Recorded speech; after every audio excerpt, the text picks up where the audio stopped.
Hello नमस्कार दोस्तों। आज बहुत बड़ी रिक्रूटमेंट आई हुई है जो हम आपके लिए लेके आए हैं, जो महाराष्ट्र पब्लिक सर्विस कमीशन में प्रोफेसर और एसोसिएट प्रोफेसर की ये रिक्रूटमेंट है। इसमें गवर्नमेंट कॉलेज ऑफ फार्मेसी में ये रिक्रूटमेंट मतलब आपकी भर्ती होगी और ये एमपीएससी के अंतर्गत होगी, जिसमें प्रोफेसर की 12 पोस्ट है, एसोसिएट प्रोफेसर की 4 पोस्ट है। हमने इस पर्टिकुलर रिक्रूटमेंट की सारी डिटेल्स, ये जो दो बिटली लिंक जो आप देख रहे हो आपकी स्क्रीन पे, बिटली एमपीएससी डैश प्रोफेसर और Bitly MPSC dash associate professor, तो ये जो लिंक है इसके ऊपर अगर आप ये लिंक लेके आप डालोगे इसमें ब्राउजर में, तो आप इस पर्टिकुलर पेज पे लोड होगे। और सेम वे अगर आप एमपीएससी एसोसिएट प्रोफेसर का लिंक डालोगे बिटली का, तो यहाँ पर इस पेज पे लोड होगे। अगर आप सीधा हमारी वेबसाइट पे जाते हो pharmatutor.org और वहां पर जो जॉब का पेज है उसके ऊपर अगर आप क्लिक करते हो तो आप इस पर्टिकुलर पेज पे लोड होगे और जहां पर आप देख सकते हैं इनिशियली ये वैकेंसीज दी गई है। ठीक है, और स्क्रॉल डाउन करके बहुत सारी वैकेंसीज है जिसके लिए आप अप्लाई कर सकते हैं।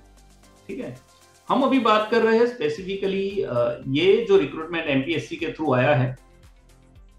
इस पर्टिकुलर रिक्रूटमेंट में प्रोफेसर के लिए हम लोग देखते हैं कि 12 पोस्ट है टोटल, जिसमें पीएचडी इन फार्मेसी होना आवश्यक है, मिनिमम क्वालिफिकेशन है। ठीक है, दोनों में, एसोसिएट प्रोफेसर में भी और प्रोफेसर में भी पीएचडी इन फार्मेसी होना चाहिए। दोनों में सिर्फ डिफरेंस रहेगा एक्सपीरियंस का और कुछ पब्लिकेशंस पर, उन सारी चीजों का डिफरेंस रहेगा।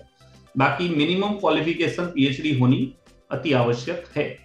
और जो पे स्केल है जो प्रोफेसर के लिए, वो पे स्केल जो रहेगा वो इनिशियल पे जो रहेगा वो 1,44,000 के आसपास रहेगा, प्लस अलाउंसेस जो गवर्नमेंट के एज पर द रूल्स रहते हैं वो आपको दिए जाएंगे। इसमें एक्सपीरियंस मिनिमम 10 इयर्स का है टीचिंग में, जो आपका टीचिंग रिसर्च या इंडस्ट्री में भी, इन तीनों में से किसी में भी हो, पर मिनिमम या तीनों को मिला के 10 साल का एक्सपीरियंस होना चाहिए, जिसमें मिनिमम 3 साल का एक्सपीरियंस आपका होना चाहिए एसोसिएट प्रोफेसर के पोस्ट में। ठीक है, और सेम वे एसोसिएट प्रोफेसर में मिनिमम 8 साल का एक्सपीरियंस चाहिए टीचिंग रिसर्च और इंडस्ट्री में, और 2 साल का पीएचडी के बाद का एक्सपीरियंस मिनिमम आपको होना चाहिए। ठीक है, और जो प्रोफेसर की पोस्ट है उसमें 6 रिसर्च पब्लिकेशन मिनिमम होने चाहिए, 10 research publication as associate professor के लेवल पे होने चाहिए। तो ये जो डिटेल्स है वो यहाँ पर सारी दी गई है कि क्या मिनिमम पब्लिकेशंस किस तरीके से आपके रहने चाहिए। एसोसिएट प्रोफेसर में भी दिया है और प्रोफेसर में, ये दोनों में ये डिटेल्स दी गई है। ठीक है, और बहुत सारी इसमें बहुत सारी जनरल इंफॉर्मेशन है जो आपको पढ़नी है। और जो सबसे इंपॉर्टेंट चीज है कि आपको मराठी लैंग्वेज आनी चाहिए। अगर आप ये पोस्ट के लिए अप्लाई कर रहे हो तो आपको मराठी लैंग्वेज आनी चाहिए, और उसका प्रूफ भी आपको देना है। जब आप सबमिट करोगे उसमें मराठी लैंग्वेज आपको आ रही है उसका सर्टिफिकेट या उसका प्रूफ भी आपको प्रोवाइड करना है इस पर्टिकुलर जॉब के लिए। तो ऑलमोस्ट ऐसा मान के चलते हैं कि जो महाराष्ट्र के बाहर के लोग हैं और जिनको मराठी का नॉलेज नहीं है, वो ये पोस्ट के लिए अप्लाई नहीं कर सकते हैं। ठीक है, और जो भी इसका जनरल इंफॉर्मेशन है वो सारा जनरल इंफॉर्मेशन आपको पढ़ना है, और वो जो मराठी लैंग्वेज में ओरिजिनल नोटिफिकेशन जो पब्लिश हुई है उसका ही जो भी रूल्स एंड रेगुलेशन है उसके ही मान्य रहेंगे। ठीक है, तो वो आपको ध्यान से पढ़ने हैं वो सारी चीजें, और वो हमने यहाँ पर लास्ट में वो दिया गया है आपको, जो मैं आपको दिखाता हूँ बाद में। पर मीनवाइल आप देखिए कि फीस जो है वो अनरिजर्व कैंडिडेट के लिए 700 रुपीज के आसपास है, 720 रुपए के आसपास, और बैकवर्ड क्लासेस के लिए 450 के आसपास है, 449 मतलब टू बी प्रिसाइज।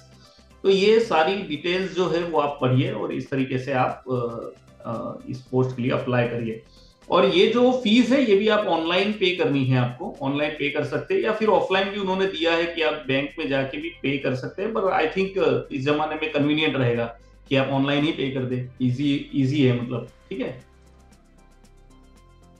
फिर एग्जामिनेशन मोड है जो वो ऑनलाइन मोड से एग्जामिनेशन होगी। अब इसमें है ना इस तरीके से है कि अगर एप्लीकेशन बहुत ज्यादा आएगी, और जो मैं एक्सपेक्ट कर रहा हूँ कि बहुत ज्यादा एप्लीकेशन आएगी इस पर्टिकुलर पोस्ट के लिए, तो ये लोग स्क्रीनिंग टेस्ट ले सकते हैं। उसके लिए एग्जाम्स भी हो सकती है, या तो फिर मेरिट भी बाहर आ सकते हैं, depending on the number of application they are receiving. जितनी पोस्ट आएगी, जितनी एप्लीकेशंस आएगी, उसके बेसिस पे ही वो डिसाइड किया जाएगा। और जो एमपीएससी की जो टीम रहेगी वो ये डिसाइड करेगी कि कैसे इसका स्क्रीनिंग किया जाए, इस एग्जाम का या तो इस पोस्ट के लिए। ठीक है, और बहुत सारी कंडीशन है, पोस्ट एंट्री कंडीशन है, प्रोसीजर्स, ड्यूरेशन जो है। तो एप्लीकेशन सबमिशन का जो पीरियड है वो स्टार्ट होगा 29 अगस्त से। ठीक है, अप्लाई ऑनलाइन ही करना है इसमें आपको, लेकिन वो स्टार्ट होगा 29 अगस्त से, और लास्ट डेट रहेगी उसकी 11 सितंबर। 11 सितंबर उसकी लास्ट डेट रहेगी। और जो पेमेंट करना है वो ऑनलाइन या ऑफलाइन कर सकते हैं, उसका भी 13 सितंबर तक, मतलब कि लास्ट डेट के 2 दिन बाद मैक्सिमम आप एसबीआई में जाके इसका पेमेंट कर सकते हैं। ठीक है, और जो कैश में जो आप दे रहे हैं बैंक के थ्रू, तो वो 14 तारीख है उसका लास्ट। ऑनलाइन की जो डेट है वो 13 है लास्ट डेट, और ऑफलाइन से अगर आप पे करना चाहते हैं तो 14 सितंबर उसकी लास्ट डेट है। यहाँ पर हमने ना मोर डिटेल दी है, जहां पर आप क्लिक करोगे तो मराठी में पूरी डिटेल है जो आप पढ़ सकते हैं। यहाँ पे जाके मोर इन्फो में आप जाइए और सारी डिटेल्स पढ़िए, उसके बाद ही अप्लाई करिए। ध्यान से पढ़िए सारी चीजें, और यहाँ पर अप्लाई ऑनलाइन का भी बटन दिया गया है। तो इन दोनों पोस्ट के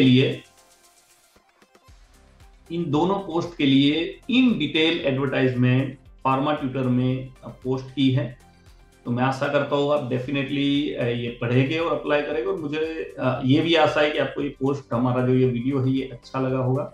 डेफिनेटली आप हमें गाइड करिए, सजेस्ट करिए, कमेंट करिए। जो भी चीज अगर आपको नहीं समझ में आ रही है वो पूछिए, we will be there to guide you. ठीक है, और डेफिनेटली लाइक, शेयर और सब्सक्राइब करिए। इस वीडियो को ज्यादा से ज्यादा लोगों तक पहुंचाइए, जो लोग जरूरतमंद है उनके तक ये पहुंचे, यही हमारी आशा है। And thank you very much. जय हिंद, वंदे मातरम। Thank you. To get latest updates in pharmacy, subscribe to Pharma Tutors YouTube channel. Click on bell icon and don't miss our videos.